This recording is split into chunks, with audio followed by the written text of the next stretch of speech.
Hello and welcome to part two of the Durham report, where I take you through the Durham report and allow you to see what it says or hear what it says for yourself. That way you don't got to take somebody else's word for it.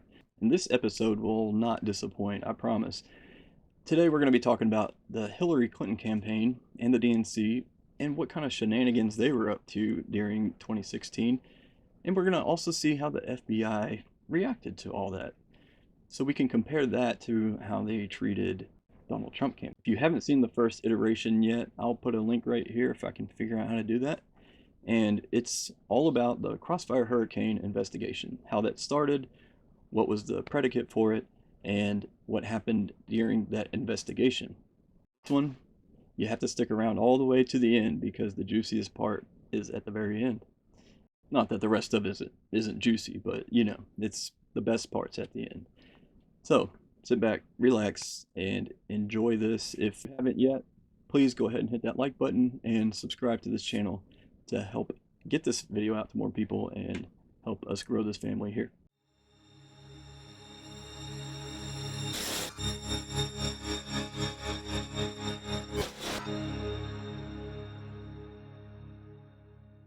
All right, and here we are right where we left off. The FBI and the department's disparate treatment of candidates Clinton and Trump. What this is going to be is a bunch of things that they found the Clinton campaign and the DNC trying to do that were shady and were a lot worse than what Trump was accused of doing here. And we're going to see how they treated that information and those allegations compared to Trump. And you may say, well, this is a bunch of whataboutism, but when it comes to the law and the legal system, whataboutism means everything. Everyone should be treated equally under the law. And let's see if these two are. Here we go. In the course of the office's investigation, we learned of allegations involving possible attempted foreign election influence activities associated with entities related to Clinton, in addition to the allegations related to Trump. The office sought to determine, to the extent possible, if the actions taken by the FBI and, in certain instances, the department to address the allegations were consistent with those taken by the FBI relating to the allegations of Russia foreign election influence attached to the Trump campaign in July 2016. Comparing the respective investigative activity was significant to the investigation since it could support or undercut allegations of institutional bias against either candidate. As an initial matter, given the particular nature of the allegations related to each campaign, attempting to view the FBI's investigative activity in an apples-to-apples approach is undoubtedly an imperfect method to analyze whether the FBI engaged in disparate treatment of the campaigns. Nevertheless, the comparisons are instructive, and below we discuss our observations regarding the investigative approach to allegations of foreign election influence against each campaign. Number 1. The threat of foreign election influence by a foreign government. 2. Beginning in late 2014, before Clinton formally declared her presidential candidacy, the FBI learned from a well-placed confidential human source, CHSA, that a foreign government 2, was planning to send an individual, a non-U.S. person 1, to contribute to Clinton's anticipated presidential campaign as a way to gain influence with Clinton should she win the presidency. The FBI's independent corroboration of this information is discussed in the classified appendix, which we don't get to see.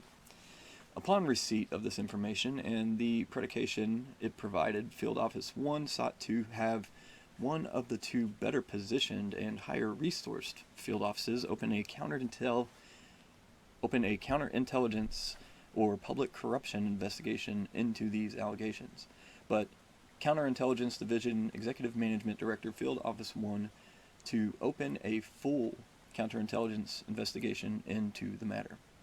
Field Office 1 sought FISA coverage for non-U.S. person 1, and the reason I underline this is because they sought FISA coverage on a non-U.S. person, which that's who FISA is designed for.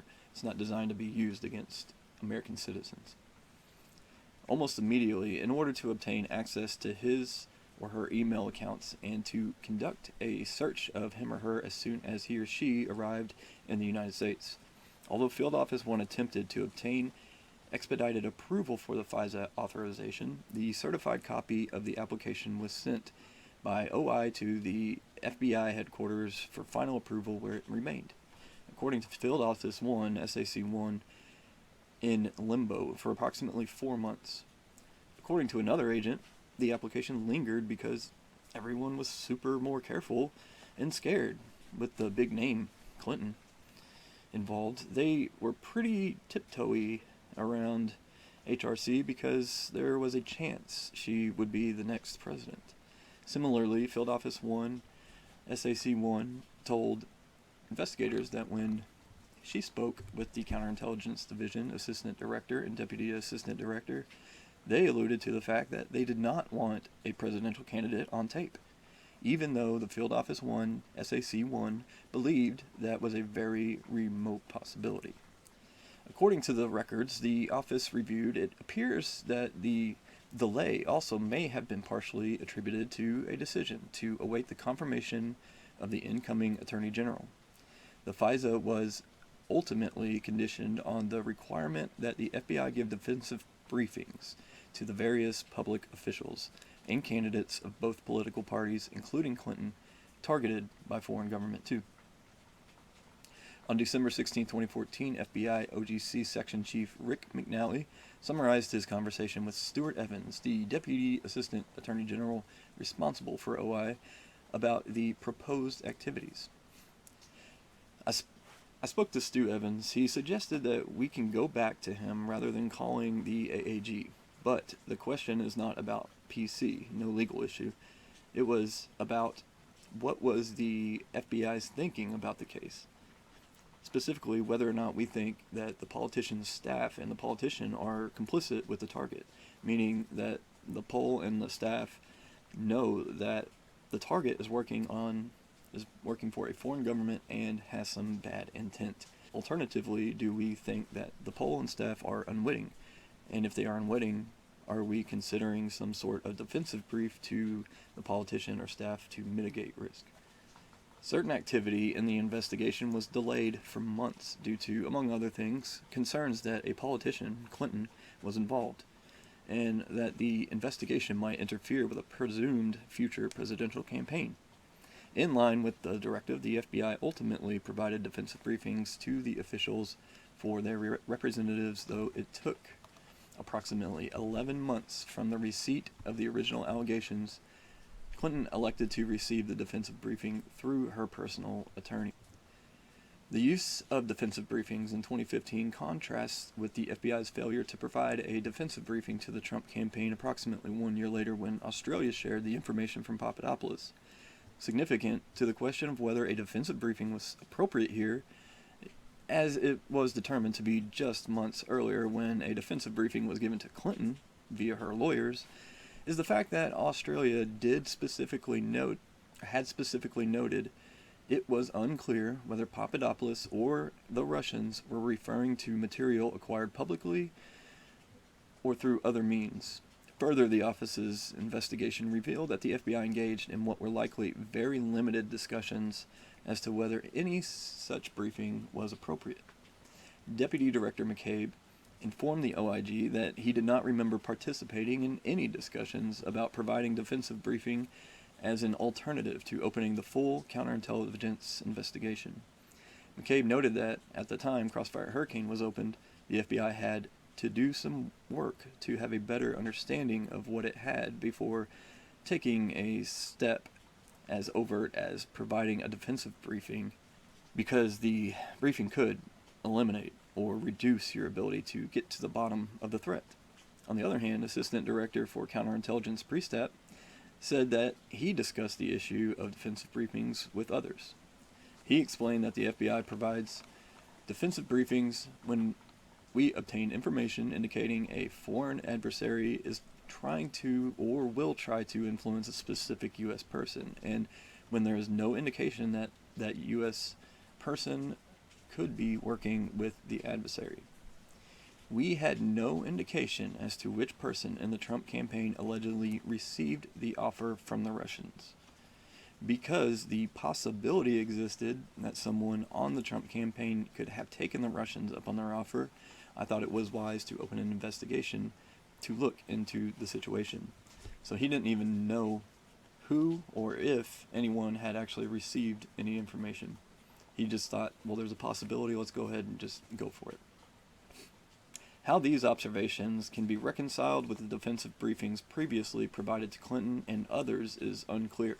The FBI's decision to conduct defensive briefings in the investigation of Foreign Government II's foreign influence efforts is curious, given that defensive briefings could reduce the likelihood of success of any investigation into the foreign influence allegations, and that candidates and public officials might then be less likely to interact with representatives of Foreign Government II. The decision to provide defensive briefings to Clinton and others seems to conflict directly with McCabe's notion that providing a defensive briefing to Trump campaign would eliminate or reduce your ability to get to the bottom of the threat. Similarly, with respect to the Trump campaign, Priestap's twofold concern that, one, the FBI was unaware of which member of the Trump campaign allegedly received the offer from the Russian government, and two, the possibility existed that the campaign had ultimately taken Russia up on the purported offer, is also unpersuasive when viewed in the light of the planned activity of Foreign Government II, given the unknowns that existed in that investigation. Nevertheless, the FBI went forward with the defensive briefings in the investigation, an investigation predicated on the receipt of corroborated information, unlike the Papadopoulos information, but failed to conduct defensive briefings to the Trump campaign, an investigation predicated on less certain information. The FBI's and the department's measured approach to these foreign influence allegations involving Clinton also stands in stark contrast to the speed with which the FBI undertook to include the Steele report allegations in the FISA request it submitted to OI targeting Page. Indeed, as discussed below in section 4D1B3, the Crossfire Hurricane investigators received the initial Steele reports on September 19, 2016, and within 2 days had included portions of those allegations in the draft Page FISA submission. As noted below, approximately 1 month later, on October 21, 2016, the FISC, the FISA court, signed the initial authorization. During the period between the drafting of the initial FISA request and the approval of the application on the Deputy Attorney General Evans, who was previously consulted regarding the allegation of Foreign Government II's foreign influence effort directed at Clinton and others, raised concerns in a call with FBI Special Assistant Lisa Page about, among other things, Steele's personal bias, unknown sourcing, and the use of FISA authorities was bad from policy perspective, to which Page's notes appeared to indicate her in response, "We accept info from biased people all the time. Would look terrible if we pull our punch due to political concern. We believe the info and sourcing is good. As leaks continue to trickle, is one of the only opportunities to see reflections." That just sounds like a BS line. She's full of them. Despite the concerns raised by Evans, the FBI and the department proceeded to obtain authority from the FISA court to conduct surveillance of Page slightly more than 1 month after the Crossfire Hurricane investigators first received the Steele reports.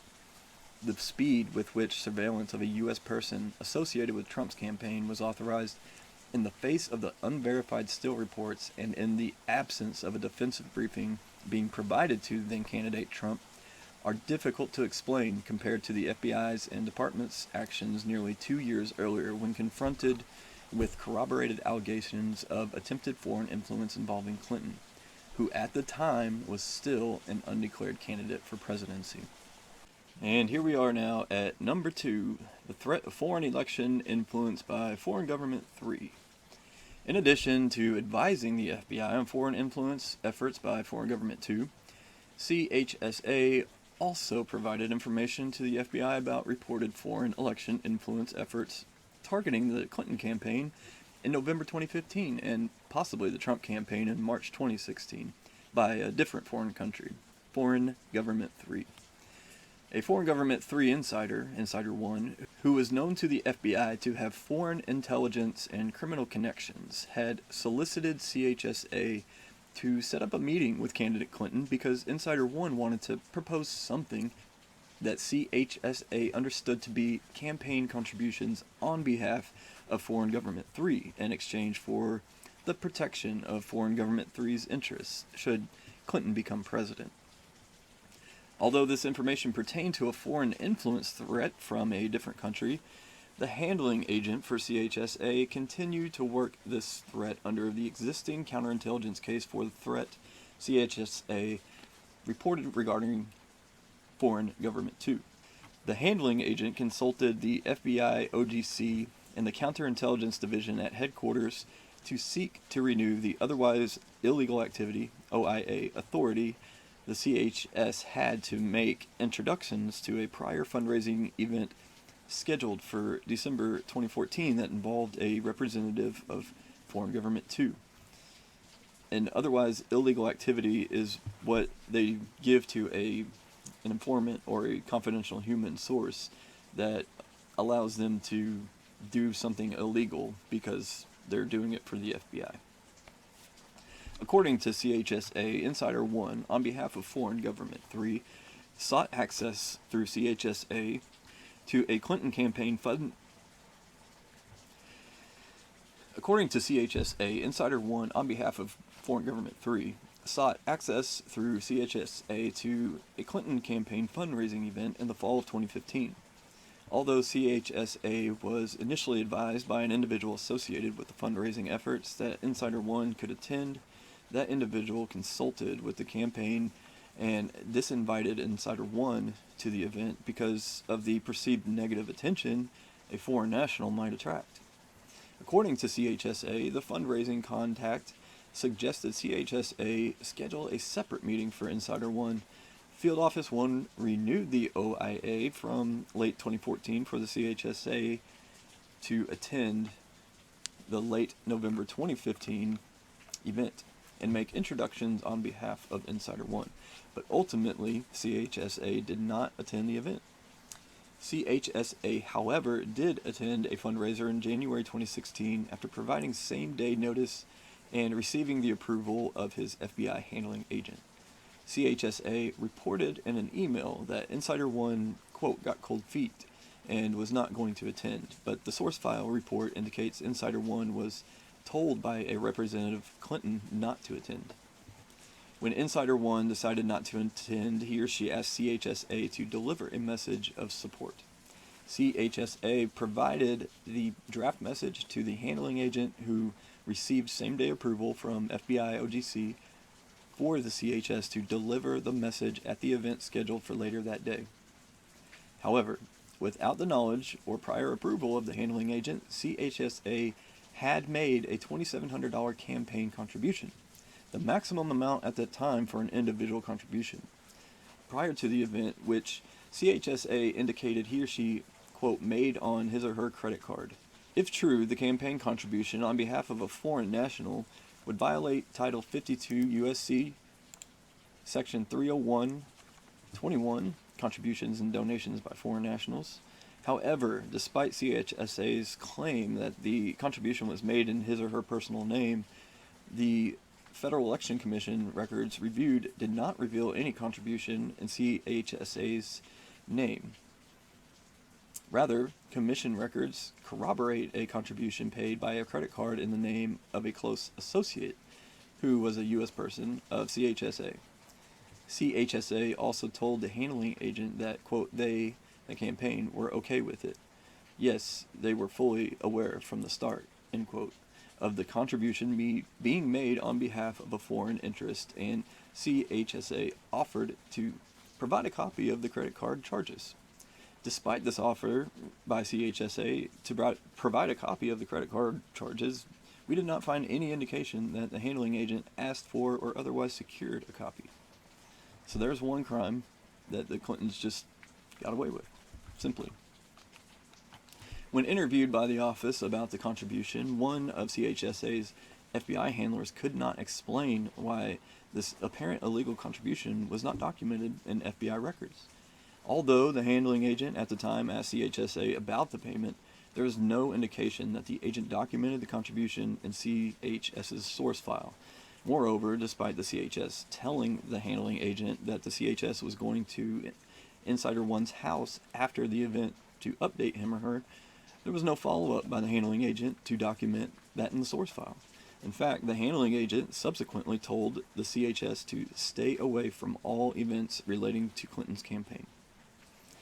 The Counterintelligence Division Unit Chief, Headquarters Unit Chief 2, also did not recall the campaign contribution despite being shown an FBI net link that dated at the time of the events between himself and Headquarters Supervisory Special Agent 4, in which Headquarters Unit Chief 2 wrote, "Just spoke with the Field Office 1 ASAC and asked Headquarters Supervisory Special Agent 4, do we know who made the $2,700 donation? CHS, CHS's boss, or CHS on behalf of Insider One? We'll have to have an answer for that by the morning."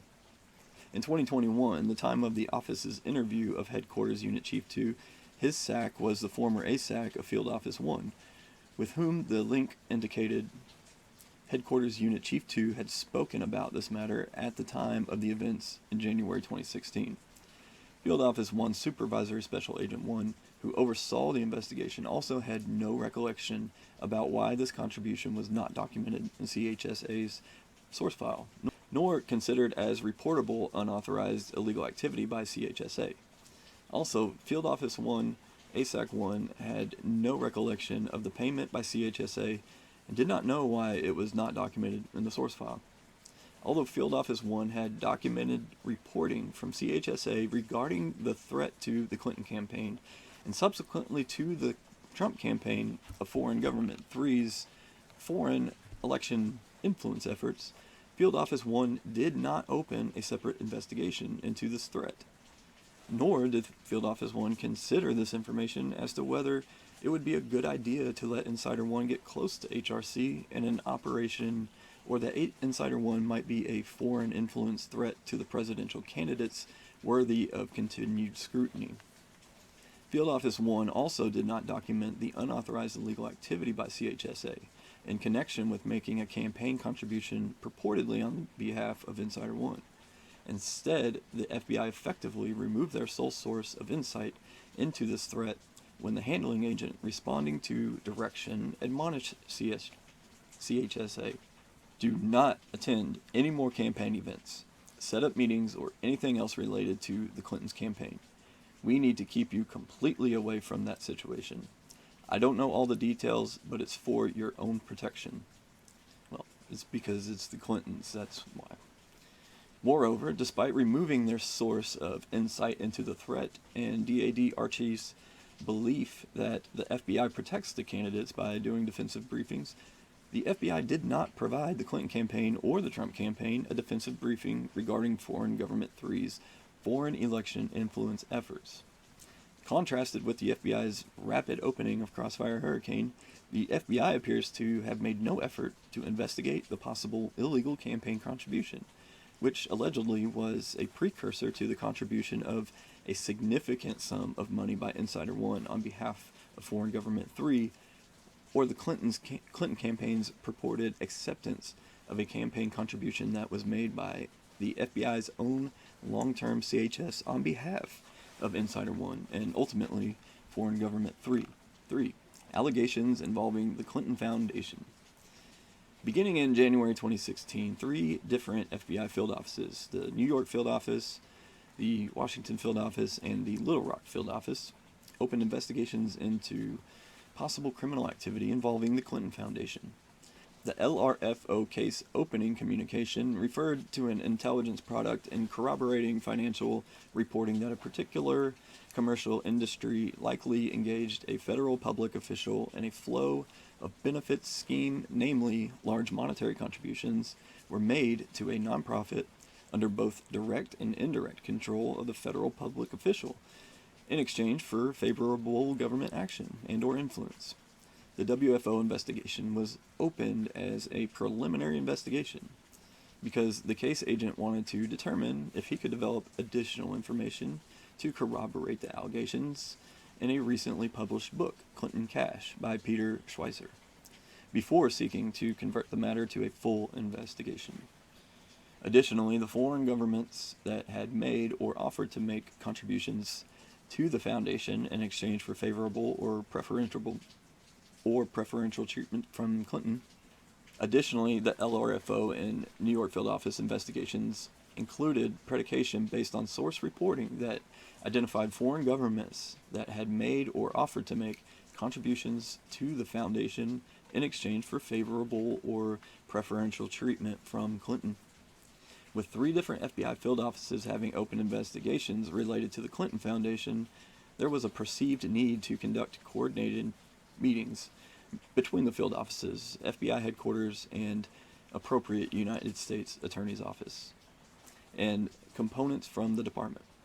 These meetings were likely deemed especially important given that the investigations were occurring in an election year, in which Clinton was a declared candidate for president. Several of those meetings are described in more detail below. On February 1st, 2016, a meeting was held to discuss the foundation investigations. Present for the meeting from the FBI were, among others, Executive Assistant Director Randy Coleman, Criminal Investigative Division Assistant Director Joe Campbell, and Acting OGC Section Chief 1. Those present from the department included Criminal Division Assistant Attorney General Leslie Caldwell and Public Integrity Section Chief Ray Holzer. I guess that was a Freudian slip. When interviewed by the office, Holzer noted in sum that the FBI briefing was poorly presented and that there was insufficient predication for at least one of the investigations due to its reliance on allegations contained in a book. Holzer also downplayed the information provided by the New York field office CHS and recalled that the amount involved in the financial reporting was de minimis. Although Holzer declined prosecution on behalf of the Public Integrity Section, he told the office he, quote, made it clear, however, that his decision was not binding on the various U.S. attorneys' offices or FBI field divisions, end quote. Acting OGC Section Chief 1 recalled that the department's reaction to the Clinton Foundation briefing was hostile. 3 weeks later, on February 22nd, 2016, another meeting was convened at FBI headquarters to discuss the Foundation investigations. The meeting was chaired by McCabe.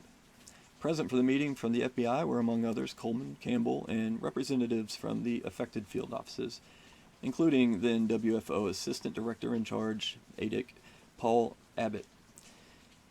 Representatives from the department and the affected U.S. Attorney's Office were also present. At the meeting, McCabe initially directed the field offices to close their cases, but following objections, agreed to reconsider the final disposition of the cases. In his interview with the office, Abbott described McCabe as negative, annoyed, and angry. According to Abbott, McCabe stated the department say there's nothing here, and, quote, why are we even doing this, end quote. At the close of the meeting, Campbell directed that for any overt investigation steps to be taken, the deputy director's approval would be required. This restriction on overt investigative activity essentially remained in place until August 2016.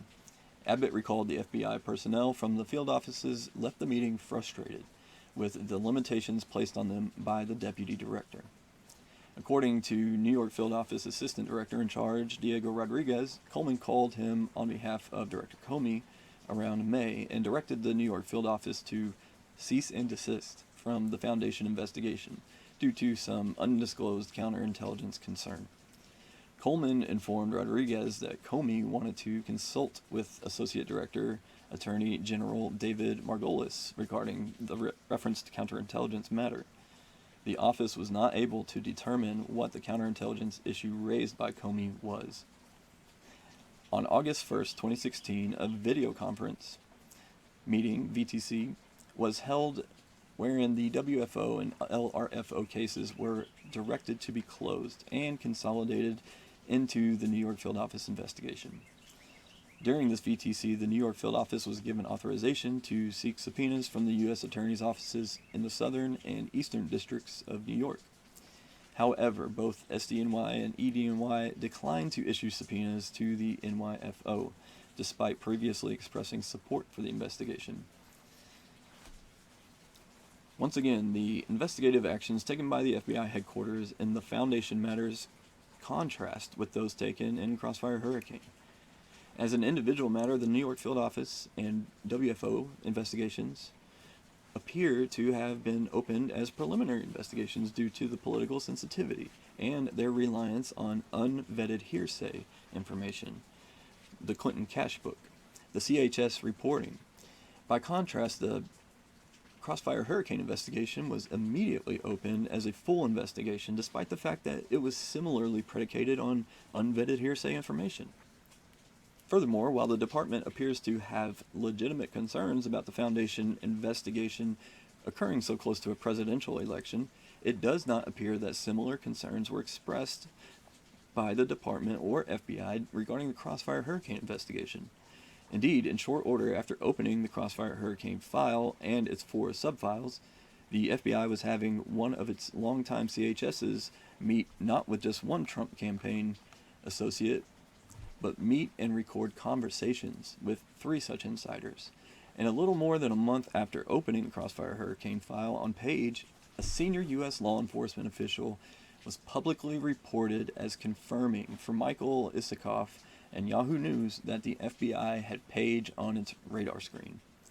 In the end, the perceived difference between the approaches taken and mindsets of FBI personnel central to both the Clinton and Trump matters is well captured in a February 24, 2016 email between McCabe's Special Assistant Lisa Page and Strzok. Prior to the FBI's interview of Clinton in the investigation of her use of a private email server while she was serving as Secretary of State, the following exchange took place. Page: "One more thing. Clinton may be our next president. The last thing you need is going in there loaded for bear. You think she's going to remember or care that it was more DOJ than FBI?" Strzok: "Agreed." They didn't want to go after Clinton. C. Investigative referral of possible Clinton campaign plan. Here's the factual background. The office also considered as part of its investigation the government's handling of certain intelligence that it received during the summer of 2016.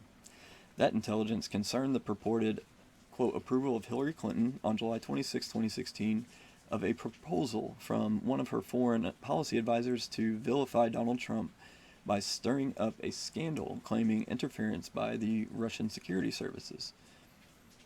We refer to that intelligence hereafter as the Clinton Plan intelligence.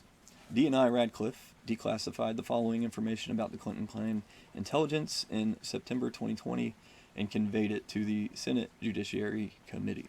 In late 2016, U.S. intelligence agencies obtained insight into Russian intelligence analysis alleging that U.S. presidential candidate Hillary Clinton had approved a campaign plan to stir up a scandal against U.S. presidential candidate Donald Trump by tying him to Putin and the Russians' hacking of the Democratic National Committee.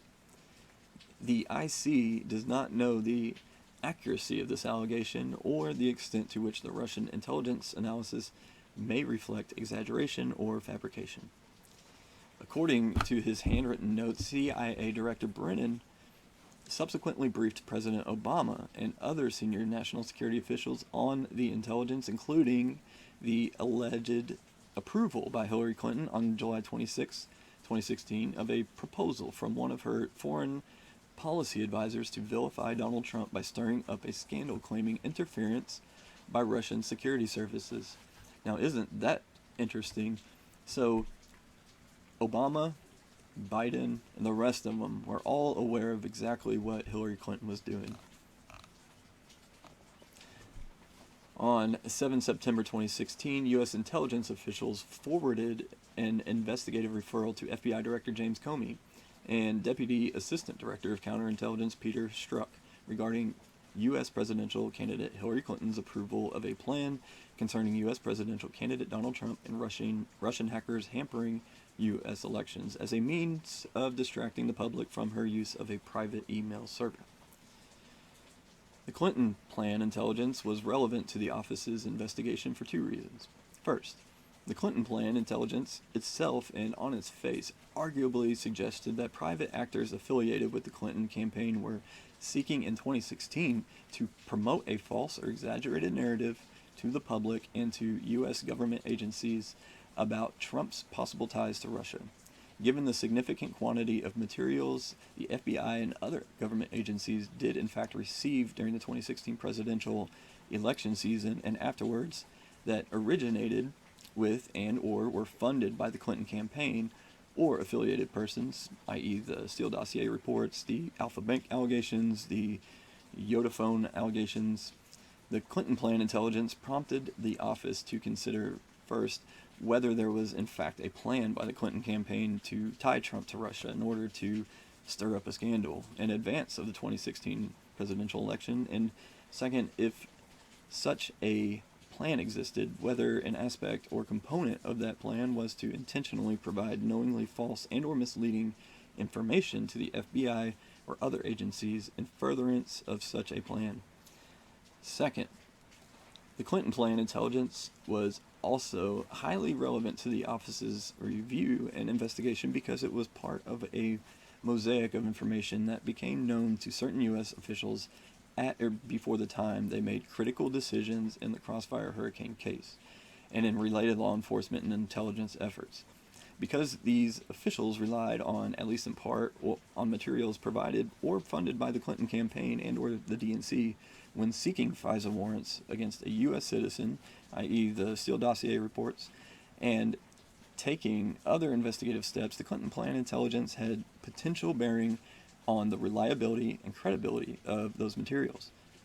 Put another way, the intelligence, taken at face value, was arguably highly relevant and exculpatory because it could be read in fuller context and in combination with the other facts to suggest that materials such as the Steele dossier reports and the Alpha Bank allegations discussed below and in greater detail in Section 4E1 were part of a political effort to smear a political opponent and to use the resources of the federal government's law enforcement and intelligence agencies in support of a political objective. The office therefore examined whether and precisely when U.S. law enforcement and intelligence officials became aware of the Clinton plan intelligence, whether they vetted and analyzed the intelligence to understand its potential significance, and whether those officials in turn incorporated the intelligence into their decision-making. Regarding the investigation of individuals who were part of the Trump campaign and had possible ties to Russian election interference efforts. As was declassified and made public previously, the purported Clinton plan intelligence was derived from insight from. As declassified and made public previously, the purported Clinton plan intelligence was derived from insight that U.S. intelligence agencies obtained into Russian intelligence analysis. Given the origins of the Clinton plan intelligence as the product of a foreign adversary, the office was cognizant of the statement that DNI Ratcliffe made to Senate Judiciary Chairman Lindsey Graham in a September 29, 2020 letter. Quote, "The intelligence community does not know the accuracy of this allegation or the extent to which the Russian intelligence analysis may reflect exaggeration or fabrication," end quote. Recognizing this uncertainty, the office nevertheless endeavored to investigate the basis for and credibility of this intelligence in order to assess its accuracy and potential implications for the broader matters within our purview.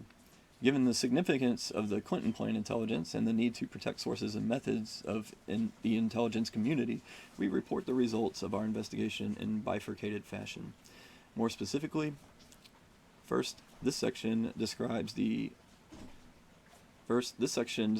unclassified form the circumstances in which the U.S. officials received and acted on or failed to act upon the Clinton plan intelligence, as well as the nature and significance of their actions to it, or their reactions to it. And we don't get to see the second part because it's classified.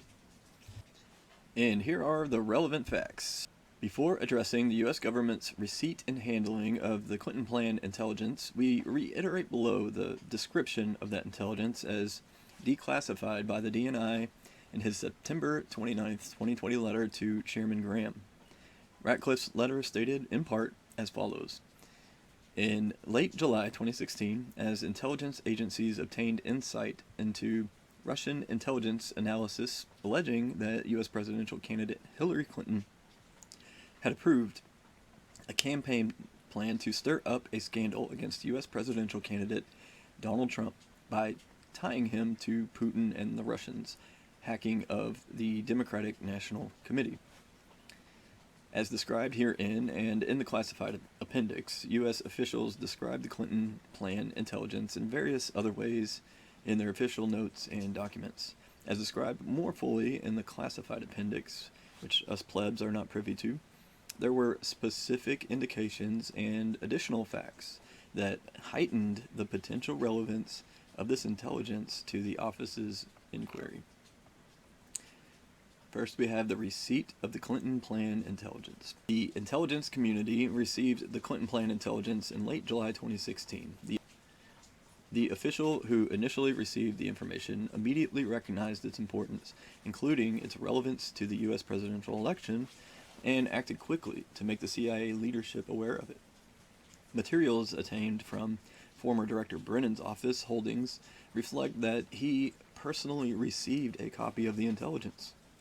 When interviewed, Brennan generally recalled reviewing the materials, but stated he did not recall focusing specifically on its assertions regarding the Clinton campaign's purported plan. Brennan recalled instead focusing on Russia's role in hacking the DNC. On July 28, 2016, Director Brennan met with President Obama and other White House personnel, during which Brennan and the President discussed intelligence relevant to the 2016 presidential election, as well as the potential creation of an interagency fusion cell to synthesize and analyze intelligence about Russian malign influence on the 2016 presidential election. Brennan's recollection was that he spoke with Director Comey on the morning of July 29, 2016, to brief him on his July 28th meeting with the President. Brennan could not recall when he actually saw the Clinton plan intelligence, but he did not think he had the information when he spoke to Comey on that morning. That's a lie.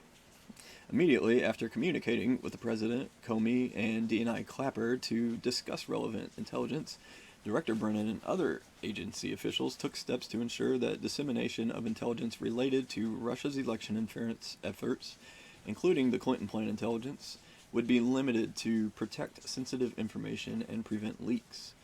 Brennan stated that the Interagency Fusion Cell, a team to synthesize and analyze pertinent intelligence on Russian malign influence activities related to the presidential election, was put in motion after his meeting with President Obama on July 28th. Email traffic and witness interviews conducted by the office reflect that at least some CIA personnel believed that the Clinton plan intelligence led to the decision being made to set up the fusion cell. The White House briefing. On August 3, 2016, within days of receiving the Clinton plan intelligence, Director Brennan met with the President, Vice President, and other senior administration officials, including, but not limited to, the Attorney General, who participated remotely, and the FBI Director, in the White House Situation Room to discuss Russian election interference efforts.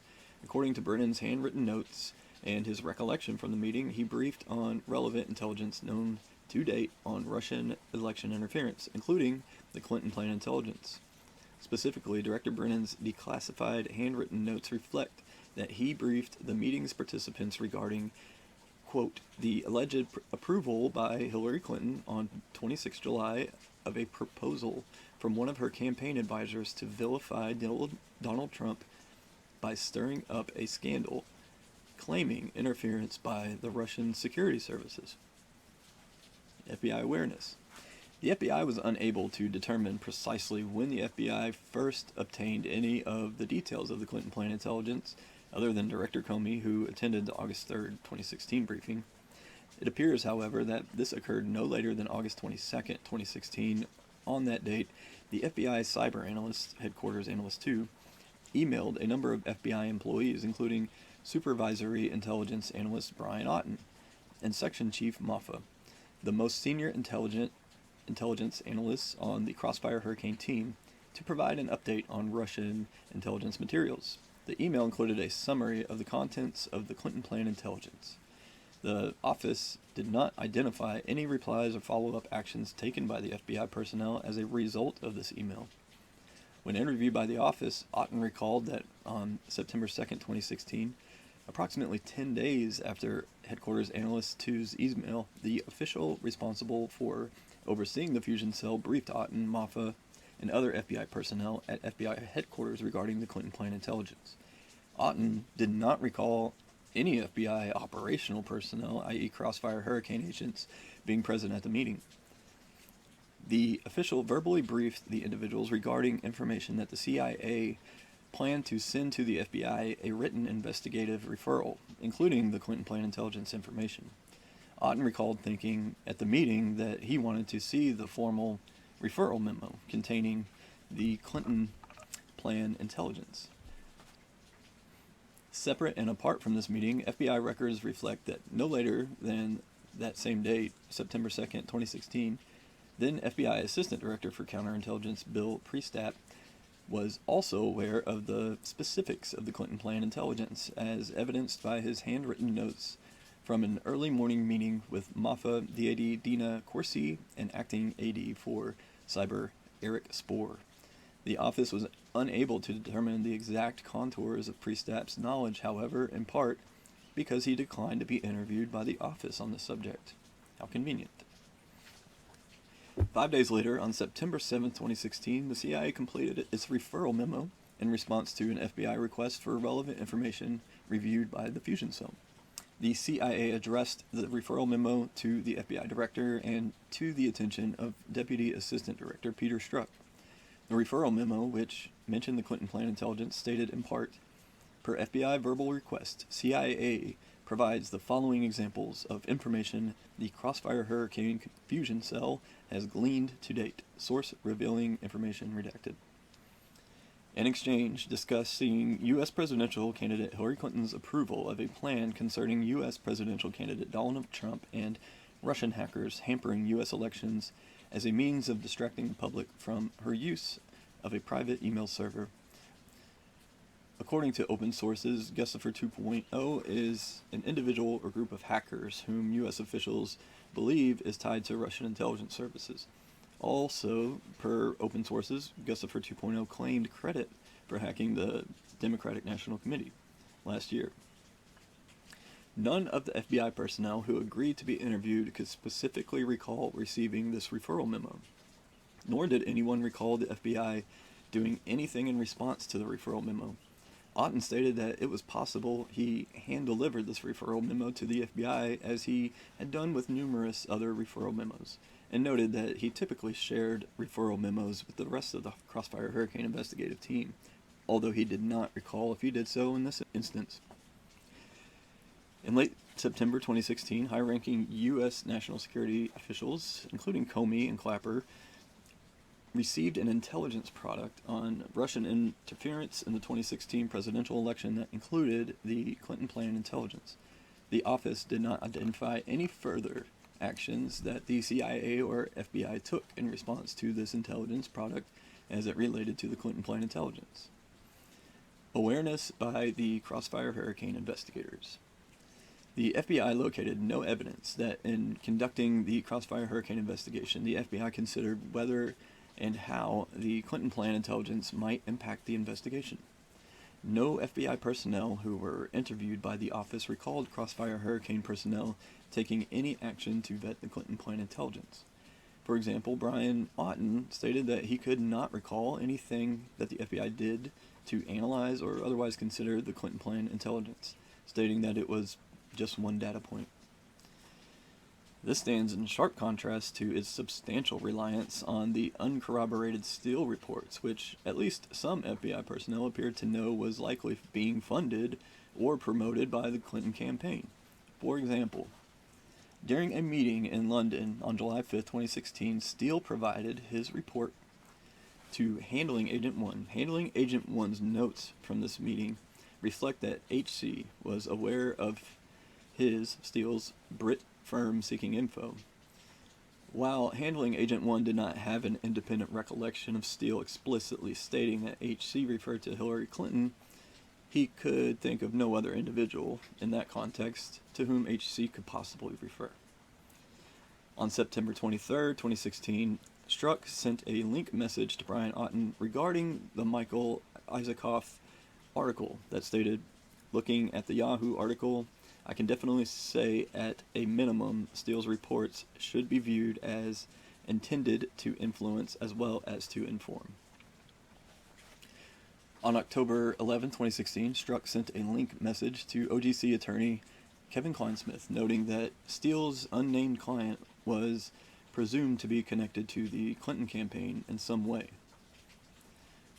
Similarly, the FBI did not disclose any of the Clinton plan intelligence materials to the FISC, despite relying on the uncorroborated Steele reporting in its FISA applications concerning Carter Page. And we uncovered no evidence that anyone at the FBI considered doing so. The office showed portions of the Clinton plan intelligence to a number of individuals who were actively involved in the Crossfire Hurricane investigation. Most advised they had never seen the intelligence before, and some expressed surprise and dismay upon learning of it. For example, the original supervisory special agent on the Crossfire Hurricane investigation, Supervisory Special Agent 1, reviewed the intelligence during one of his interviews with the office. After reading it, Supervisory Special Agent 1 became visibly upset and emotional, left the interview room with his counsel, and subsequently returned to state emphatically that he had never been apprised of the Clinton plan intelligence and had never seen the aforementioned referral memo. Supervisory Special Agent 1 expressed a sense of betrayal that no one had informed him of the intelligence. When the office cautioned Supervisory Special Agent 1 that we had not verified or corroborated the accuracy of the intelligence and its assertions regarding the Clinton campaign, Supervisory Special Agent 1 responded firmly that regardless of whether its contents were true, he should have been informed of it. Former FBI General Counsel Baker also reviewed the Clinton plan intelligence during one of his interviews with the office. Baker stated that he had neither seen nor heard of the Clinton plan intelligence or the resulting referral memo prior to his interview with the office. He acknowledged the significance of the reporting and explained that had he known of it during the Crossfire Hurricane investigation, he would have viewed it in a different and much more skeptical light. Information the FBI received from Steele concerning Trump's purported ties to Russia and information received from attorney Michael Sussman that purported to show a secret communication channel between the Trump Organization and Alpha Bank. And who is Michael Sussman working for? I'll let you answer. And I'll just let you Google who does Michael Sussman work for. Other evidence obtained by the office that appears to be relevant to an analysis of the Clinton plan intelligence. As disclosed above, according to the declassified Clinton plan intelligence, on July 26, 2016, Clinton allegedly approved a proposal from one of her foreign policy advisors to tie Trump to Russia as a means of distracting the public from her use of a private email server. The office interviewed a number of individuals connected with the campaign as part of its investigation into the Clinton plan intelligence. One foreign policy advisor, Foreign Policy Advisor 1, stated that she did not specifically remember proposing a plan to Clinton or other campaign leaders to, quote, stir up a scandal by tying Trump to Putin or Russia. Foreign Policy Advisor 1 stated, however, that it was possible that she had proposed ideas on these topics to the campaign's leadership, who may have approved those ideas. Foreign Policy Advisor 1 recalled conversations with others in the campaign expressing their genuine concerns that the DNC hack was a threat to the electoral system and that Trump and his advisors appeared to have troubling ties to Russia.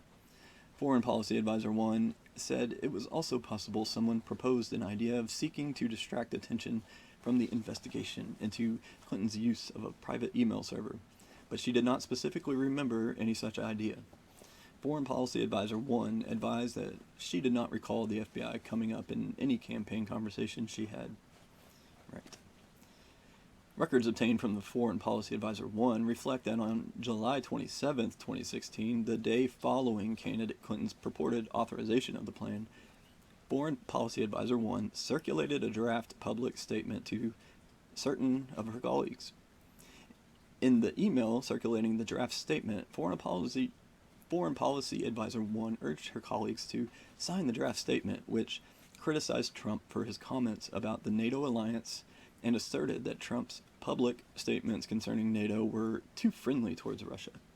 In her cover email, Foreign Policy Advisor 1 wrote in part, "We are writing to enlist your support for the attached public statement. Both of us are Hillary Clinton supporters and advisors, but hope that this statement could be signed by a bipartisan group. Donald Trump's repeated denigration of the NATO alliance, his refusal to support our Article 5 obligations to our European allies, and his kid-glove treatment of Russia and Vladimir Putin are among the most reckless statements made by a presidential candidate in memory." During that same week, Clinton's campaign manager, Robbie Mook, stated in media interviews that the campaign believed that the Russian government had carried out the DNC hack to assist Trump's electoral chances, and that Trump had made troubling statements concerning Russia. During an interview of former Secretary Clinton, the office asked if she had reviewed the information declassified by DNI Radcliffe regarding her alleged plan to stir up a scandal between Trump and the Russians. Clinton stated it was, quote, "really sad, but, quote, I get it, you have to go down every rabbit hole," end quote. She said that it, quote, "looked like Russian disinformation to me. They're very good at it, you know," end quote. Clinton advised that she had a lot of plans to win the campaign, and anything that came into the public domain was available to her. In addition, the office interviewed several other former members of the Clinton campaign using declassified materials regarding the purported plan approved by Clinton. The campaign chairperson, John Podesta, stated that he had not seen the declassified material before, characterized the information as ridiculous, and denied that the campaign was involved in any such plan. Jake Sullivan, the campaign's senior policy advisor, stated that he had not seen the intelligence reporting before and had no reaction to it other than to say, "That's ridiculous." That's because Jake Sullivan didn't have a reaction to anything. It's a stone statue. Sullivan could not recall anyone articulating a strategy or plan to distract negative attention away from Clinton by tying Trump to Russia, but could not conclusively rule out the possibility. The campaign communications director, Jennifer Palmieri, who was shown the referral memo, campaign communications director did that she had never seen the memorandum before, found its contents to be ridiculous, and could not recall anything like this related to the campaign. She stated that Podesta, Mook, Sullivan, and herself were aware of a project involving ties between Trump and Russia being conducted by Perkins Coie, the campaign law firm, but she did not think Clinton was aware of it, nor did she receive any direction or instruction from Clinton about the project, of course. Another Foreign Policy Advisor, Foreign Policy Advisor 2, confirmed that the campaign was focused on Trump and Russia, but that focus was due to national security concerns not designed to distract the public from Clinton's server issues. Foreign Policy Advisor 2 stated that she did not have any conversation with Clinton about a plan involving Trump and Russia during the Democratic convention, that she did not remember Clinton approving anything concrete, but that she would not necessarily have been involved in such strategy conversations. The office's review of certain communications involving Foreign Policy Advisor 1 and Foreign Policy Advisor 2, however, arguably provides some support for the notion that the Clinton campaign was engaged in an effort to plan in late July 2016 to encourage scrutiny of Trump's potential ties to Russia, and that the campaign might have wanted or expected law enforcement or other agencies to aid in the effort, in part by concluding the Russians were responsible for the hack. For example, on July 5th, 2016, Foreign Policy Advisor 2 sent an email to 3 other campaign advisors, Individual 1, Individual 2, and Individual 3, in which she wrote, "We're looking for ways to build on Franklin Foer's great and scary piece on Trump and Russia. One thing I've heard from a few folks is that the Russia desk at state has been tracking and sounding the internal alarm about parallels between rhetoric, words, methods that Trump uses and Putin supported European right wing candidates. I'm told it goes beyond just populist stuff. I'd love to get my hands on details of what they're seeing. Can one of you help me run this down? I imagine INR or IC types might also have some insight. Obviously, need to be a bit careful here, but eager to get some specifics or details. Foreign Policy Advisor 2 stated that she did not speak with anyone at the State Department about this issue. The information she mentioned in this email regarding the State Department's Russia desk came from an outside advisor who formerly worked at the State Department, Outside Advisor 1. In addition, on July 25th, 2016, one day before Hillary Clinton approved this plan, Foreign Policy Advisor 1 had the following text message exchange with Foreign Policy Advisor 2. Here's Foreign Policy Advisor 2. Can you see if Special Assistant to the President and National Security Council member will tell you if there is a formal FBI or other investigation into the hack? Foreign Policy Advisor 1. She won't say anything more to me. Sorry. Told me she went as far as she could. Foreign Policy Advisor 2. Okay, do you have others who might? Foreign Policy Advisor 1. Has Individual 2 tried her? Curious if she would react differently to Individual 2. I can try the OVP, the Office of the Vice President. They might say more. That would be Joe Biden, by the way. Foreign Policy Advisor 2. I don't know if he has, but can ask. Would also be good to try OVP and anyone in IC, the intel community. Foreign Policy Advisor 1. Left messages for OVP, but Politico just sent me a push notification stating that they are indeed investigating. Foreign Policy Advisor 2. FBI just put out our statement. Thanks. So, the FBI is spreading disinformation directly from the Hillary Clinton campaign, and it's right here in black and white. In sum, Foreign Policy Advisor 1's July 27, 2016 email to her colleagues regarding Trump, Russia, and NATO, the day after Clinton purportedly approved a plan to tie Trump to Russia, is consistent with the substance of the purported plan. In addition, Foreign Policy Advisor 1's text message exchange with Foreign Policy Advisor 2 supports the notion that at least some officials within the campaign were seeking information about the FBI's response to the DNC hack, which would be consistent with and a means of furthering the purported plan. Moreover, the campaign's funding of the Steele reports and Alpha Bank allegations, as described in greater detail in sections 4D1B2 and 4E1B, provides some additional support for the credibility to the information set forth in the Clinton Plan Intelligence. And that's going to do it for today. I hope you really got something out of this, and if you're still here, please hit the like button if you haven't already, and subscribe to this channel if you're not. I don't know why you wouldn't be. But thank you for watching this, and leave a comment down below and let me know what you think of all this. It's pretty nuts, in my opinion.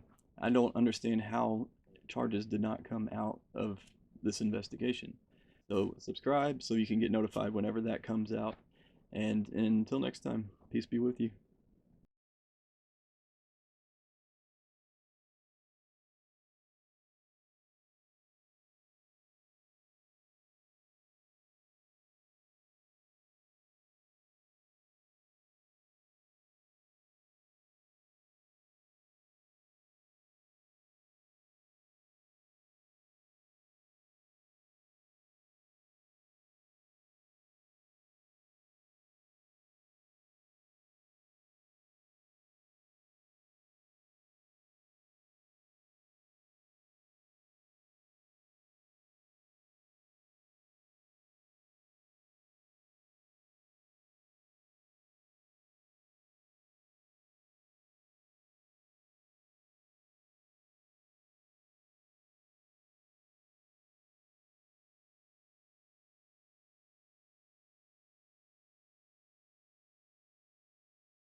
For example, on July 5th, 2016, Foreign Policy Advisor 2 sent an email to three other campaign advisors, Individual 1, Individual 2, and Individual 3, in which she wrote, "We're looking for ways to build on Franklin Foer's great and scary piece on Trump and Russia. One thing I've heard from a few folks is that the Russia desk at State has been tracking and sounding the internal alarm about parallels between rhetoric, words, methods that Trump uses and Putin-supported European right-wing candidates. I'm told it goes beyond just populist stuff. I'd love to get my hands on details of what they're seeing. Can one of you help me run this down? I imagine INR or IC types might also have some insight. Obviously, need to be a bit careful here, but eager to get some specifics or details." Foreign Policy Advisor 2 stated that she did not speak with anyone at the State Department about this issue. The information she mentioned in this email regarding the State Department's Russia desk came from an outside advisor who formerly worked at the State Department, Outside Advisor 1. In addition, on July 25th, 2016, one day before Hillary Clinton approved this plan, Foreign Policy Advisor 1 had the following text message exchange with Foreign Policy Advisor 2. Here's Foreign Policy Advisor 2. "Can you see if Special Assistant to the President and National Security Council member will tell you if there's a formal FBI or other investigation into the hack?" Foreign Policy Advisor 1. "She won't say anything more to me. Sorry. Told me she went as far as she could." Foreign Policy Advisor 2. "Okay, do you have others who might?" Foreign Policy Advisor 1. "Has Individual 2 tried her? Curious if she would react differently to Individual 2. I can try the OVP, the Office of the Vice President. They might say more." That would be Joe Biden, by the way. Foreign Policy Advisor 2. "I don't know if he has, but can ask. Would also be good to try OVP and anyone in IC, the intel community." Foreign Policy Advisor 1. "Left messages for OVP, but Politico just sent me a push notification stating that they are indeed investigating." Foreign Policy Advisor 2. "FBI just put out our statement. Thanks."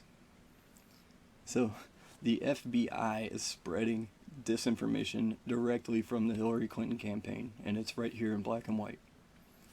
In sum, Foreign Policy Advisor 1's July 27, 2016 email to her colleagues regarding Trump, Russia, and NATO, the day after Clinton purportedly approved a plan to tie Trump to Russia, is consistent with the substance of the purported plan. In addition, Foreign Policy Advisor 1's text message exchange with Foreign Policy Advisor 2 supports the notion that at least some officials within the campaign were seeking information about the FBI's response to the DNC hack, which would be consistent with and a means of furthering the purported plan. Moreover, the campaign's funding of the Steele reports and Alpha Bank allegations, as described in greater detail in sections 4D1B2 and 4E1B, provides some additional support for the credibility to the information set forth in the Clinton Plan Intelligence.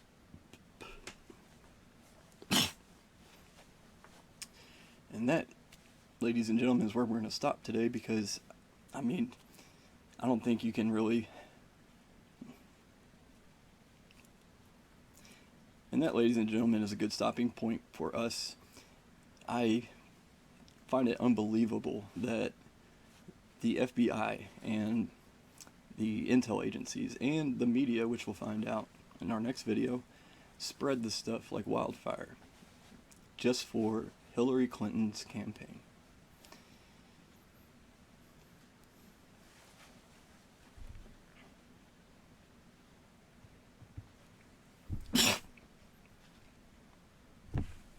That's going to do it for today. I hope you really got something out of this, and if you're still here, please hit the like button if you haven't already, and subscribe to this channel if you're not. I don't know why you wouldn't be. But thank you for watching this, and leave a comment down below and let me know what you think of all this. It's pretty nuts, in my opinion. I don't understand how charges did not come out of this investigation. But until next time, where we're going to be covering the FISA process and the disparate treatment between the Trump campaign and the Hillary Clinton campaign. I'll see you next time, and peace be with you until then. So subscribe so you can get notified whenever that comes out. And until next time, peace be with you.